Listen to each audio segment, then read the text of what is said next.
अब आगे देखते हैं। रात के 11 बज गए थे। रूपा आंगन में पड़ी सो रही थी। लाडली की आंखों में नींद न थी। काकी को पूरियाँ खिलाने की खुशी उसे सोने न देती थी। जब विश्वास हो गया कि अम्मा सो रही है तो वह चुपके से उठी और बूढ़ी काकी की कोठरी की ओर चली। बूढ़ी काकी को केवल इतना ही याद था कि किसी ने मेरे हाथ पकड़कर घसीटा और फिर ऐसे मालूम हुआ कि जैसे कोई पहाड़ पर उठाए लिए जाता है। उनके पैर बार बार पत्थरों से टकराए। तब किसी ने उन्हें पहाड़ पर दे पटका। वे मूर्छित हो गई। जब वे सचेत हुई तो किसी की ज़रा सी भी आहट न मिलती थी। उन्होंने समझा कि सब लोग खा पी कर सो गए। यह विचार कर काकी निराशा में संतोष के साथ लेट गई। ग्लानि से गला भर आता था, परंतु मेहमानों के डर से रोती न थी। सहसा उनके कानों में आवाज़ आई, काकी उठो, मैं पूरियाँ लाई हूँ। काकी ने लाडली को बोली पहचान ली। झटपट उठ बैठी। दोनों हाथों से लाडली को टटोला और उसे गोद में बिठा लिया। लाडली ने पूरियाँ निकाल कर दी। काकी ने पूछा, क्या तुम्हारी अम्मा ने दी है?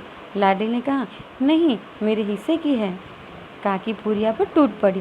5 मिनट में पिटारी खाली हो गई। लाडली ने पूछा, काकी पेट भर गया? जैसे थोड़ी सी वर्षा ठंडक के स्थान पर गर्मी पैदा कर देती है, उसी तरह इन थोड़ी पूरियों ने काकी की क्षुधा और इच्छा को दोनों को उत्तेजित कर दिया था। वे बोली, नहीं बेटी, जाकर अम्मा से और मांग लाओ। लाडली कहा, अम्मा तो सो गई है, लगाऊंगी तो मारेगी। काकी ने पिटारी को फिर टटोला। उसमें से कुछ खुरचन गिरे थे, उन्हें निकाल कर वो खा गई। बार बार होठ चाट रही थी, खोखरे भरती थे। हृदय समास हो रहा था और पूरी कैसे पाऊं? काकी का अधीरा मन इच्छा के प्रबल प्रवाह में बह गया। उचित और अनुचित का विचार आ जाता था। वे कुछ देर तक इन इच्छाओं को रोकती रही। सहसा लाडली से बोली, मेरा हाथ पकड़कर वहाँ ले चलो जहाँ मेहमानों ने बैठकर खाना खाया था।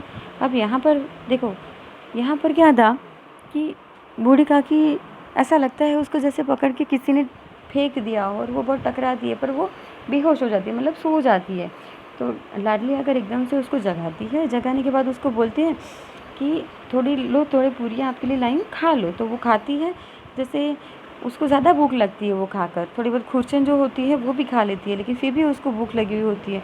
तो बोलते हैं कि मम्मा से और मांग कर ले आओ। तो वो बोलती है, मम्मा अगर सो गई है, अगर अम्मा को जगाऊंगी तो वो मारेगी मेरे को।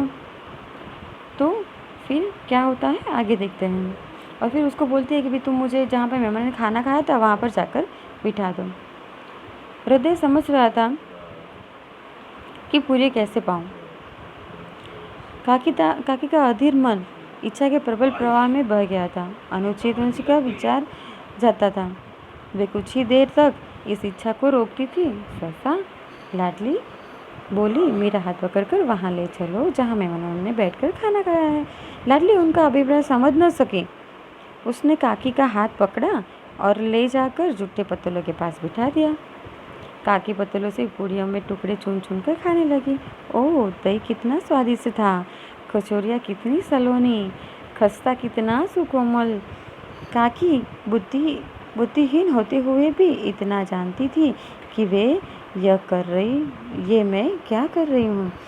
मुझे कदापि ना करना चाहिए। मैं दूसरों की झूठी पत्तल चाट रही हूँ। परंतु बूढ़ापा, तृष्णा, रोग का अंतिम समय, जब संपूर्ण इच्छाएं एक ही केंद्र पर आ लगती हैं। बूढ़ी काकी में यह केंद्र उनकी स्वादेंद्रिय थी।